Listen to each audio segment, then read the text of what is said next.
So ngayon ito rin, naging laman din dito ng debate sa GC namin. Okay. So speaking of Sara Duterte, mga kababayan, ito, statement niyo to kahapon. Malamang napanood niyo na to at alam niyo na rin ito eh. Pero ang tanong, ano ba yung posibleng mangyari dito?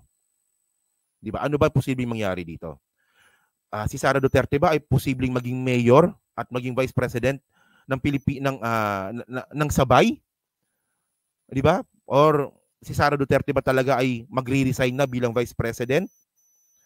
Siyempre kapag nag-resign po ang vice president, ang mangyayari po niyan is magno-nominate po ang presidente at pagbobotohan lang po ito ng House at saka ng Senate kung sino yung magiging vice president. Okay.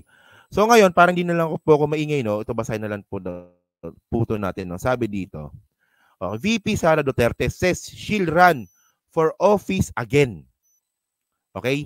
So sabi dito ni Sara Duterte, kasi marami ng comment dito eh. Marami gumawa ng content dito eh.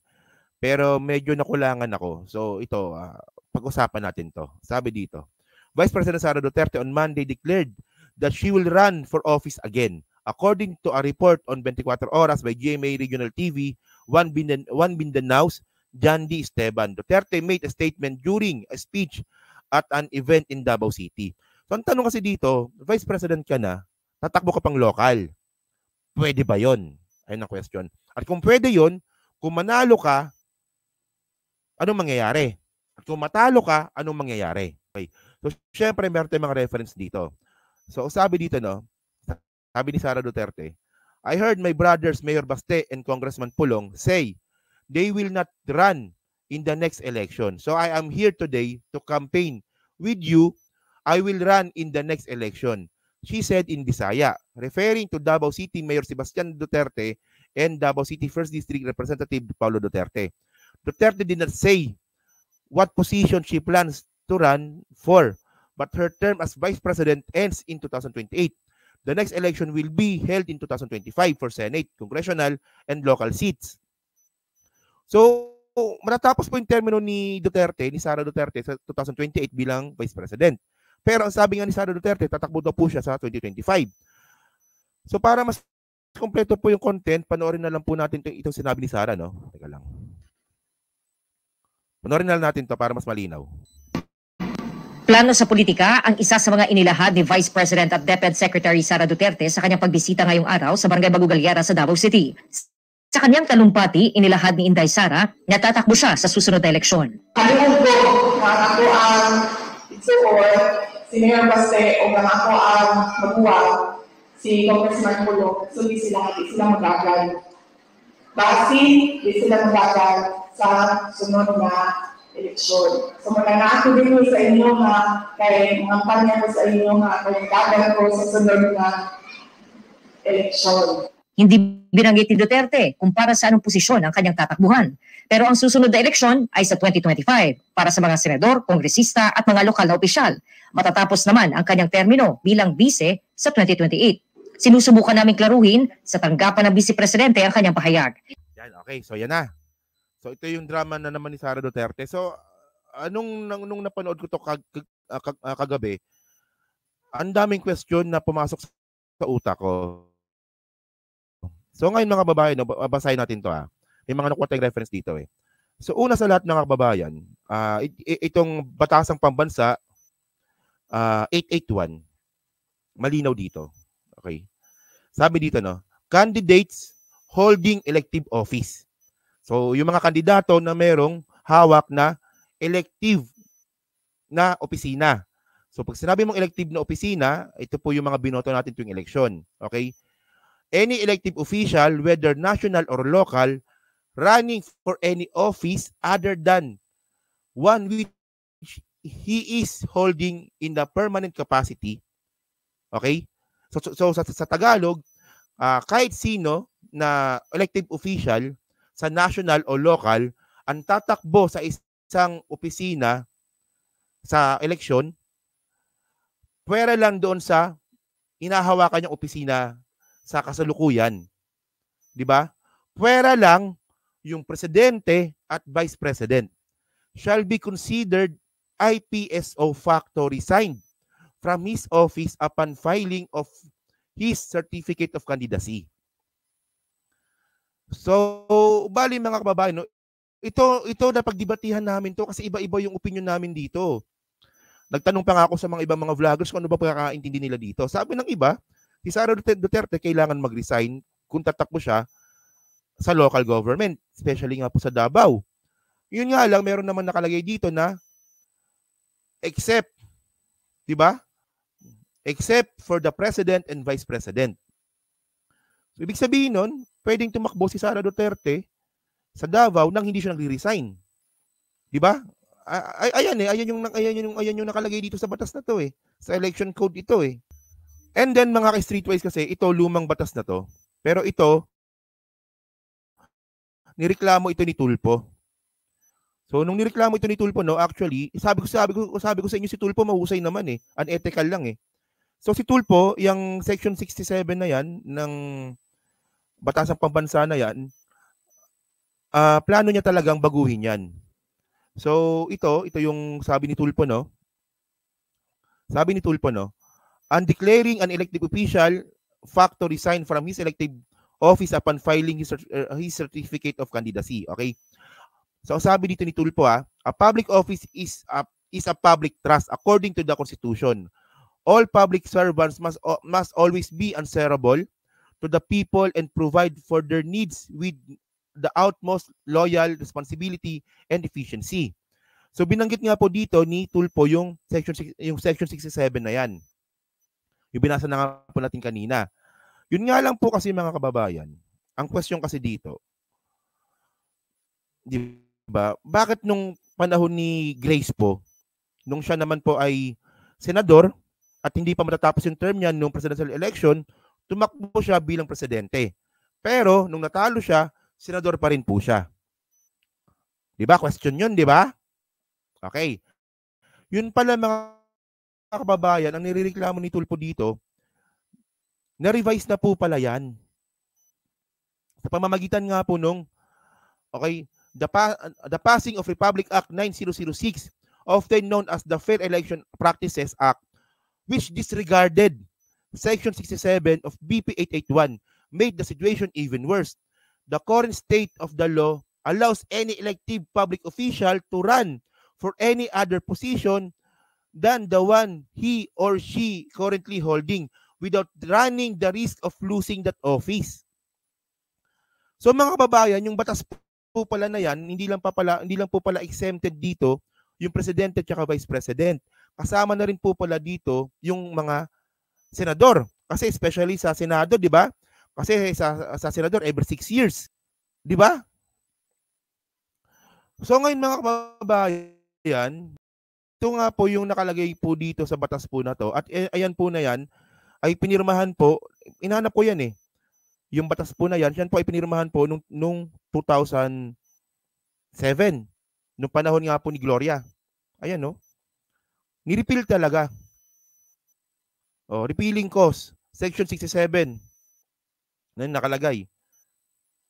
So, base kay Rapi Tulfo, no, na hindi lang pala presidente yung exempted ngayon dito, pati na rin po pala yung senador.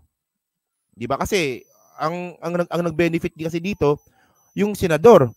Kasi yung 6 years kapag inabot ka ng midterm election at senador ka pa din, hindi natapos yung term mo, pwede kang tumakbo nang hindi mo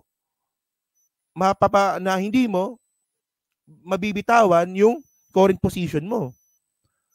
So dito, sana matuloy ito. Isipin niyo mga kababayan, no, itong batas po na to ay hindi po papabor sa mga senador. Pero ginawa naman ni Rapi Tulfo. So nung nabasa ko nga to, napag-good job, sana matuloy ito. Yun nga lang, hindi pa talaga mawawala sa isipan ko na si Rapi Tulfo ay unethical. So ngayon, ang tanong kasi dito, anong mangyayari? So ngayon, nagbasa-basa pa tayo dito. Actually, hindi talaga pwede ito Meron kasi tayong tinatawag na dual mandate. So pinagbabawal po sa bawal po yung dual mandate po talaga, no. Dual mandates are banned in the Philippines based on Article 6 Section 13 and 14 and Article 7 Section 13 of the Constitution, as election are synchronized politicians run on just one position. In case where a politician is elected or appointed to a new office while serving, the politician will have to vacate the prior office before taking office of the new one. So tama naman, nakalagay naman talaga yan dito sa section 13 sa constitution natin. So hindi pwede sa Pilipinas yung dual mandate. So pati rin po sa civil service din po, bawal din po 'yan. So sabi dito sa civil service naman po, okay, limitation on appointment in the civil service, no person shall be appointed to nor hold or more full-time position in the government, including the government-owned controlled corporation or offices, whether in temporary or permanent capacity, or with or without salary. So bawal talaga yung dual. So ngayon ang tanong dito, ano plano ni Sara Duterte dito? Anong plano ni Sara Duterte? Bakit niya sinabi yon?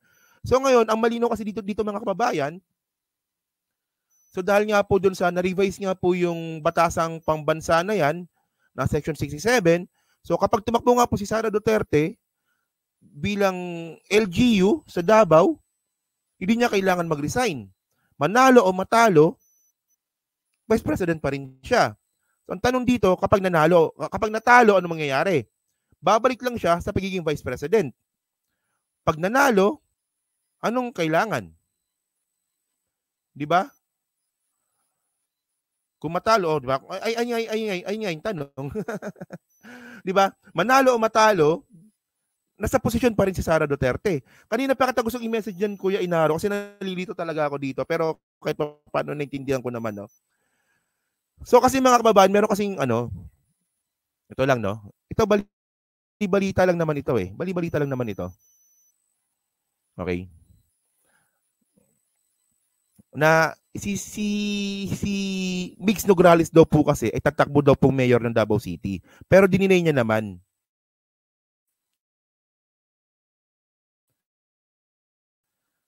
Contrary to chismis, I will not run for mayor of Davao and I have no intention of engaging in politicking. Yan.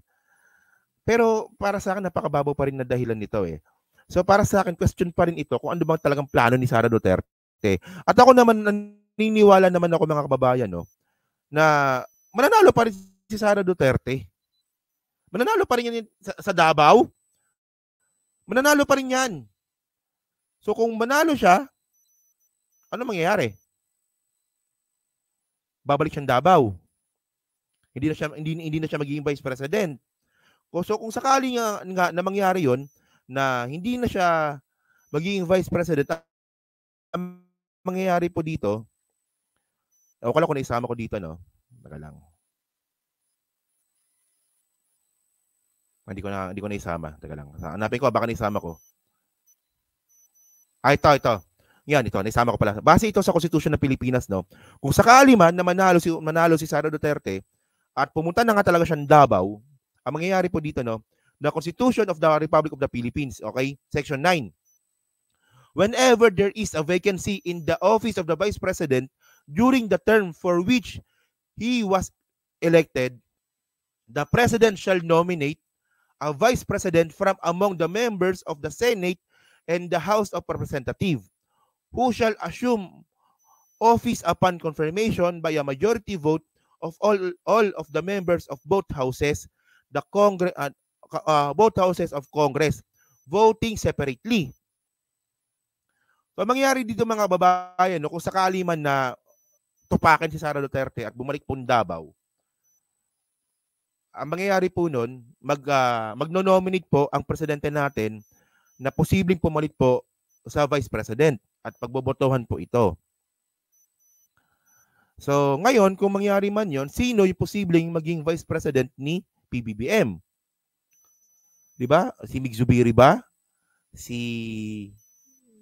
Martin Romualdez ba? Si Sandro Marcos ba?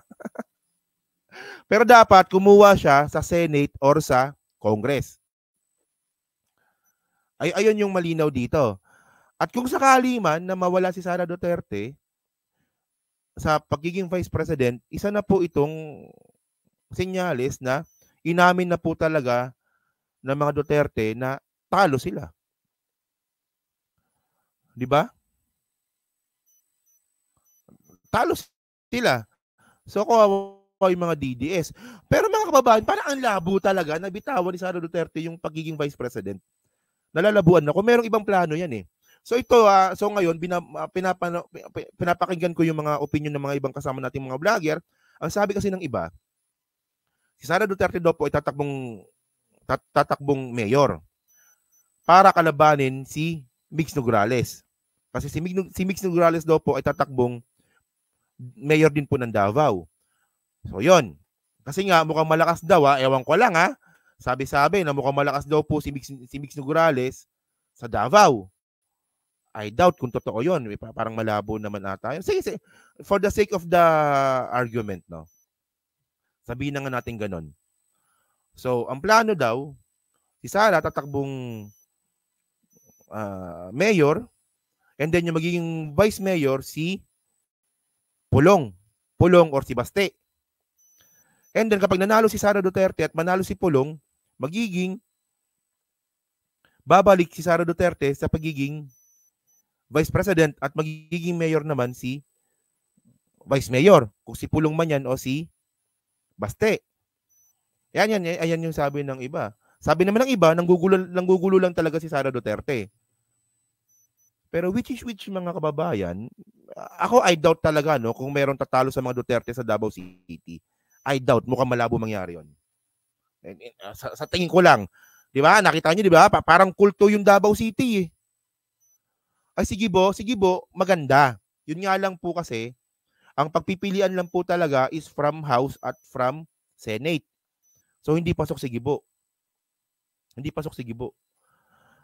Pero ngayon, isa lang malinaw dito mga kababayan. Di ba? Tumakbo si Sara Duterte, di ba, na hindi pala desidido na maging Vice President. Malamang nadismaya. Ang akala kasi nila poprotektahan ni PBBM yung presidente na si dating presidente na Digong, yung pala hindi naman pala. Diba? Pero ang malinaw talaga dito, magulo. Ang gulo ni Sara Duterte. Parang si Kuya Inaro.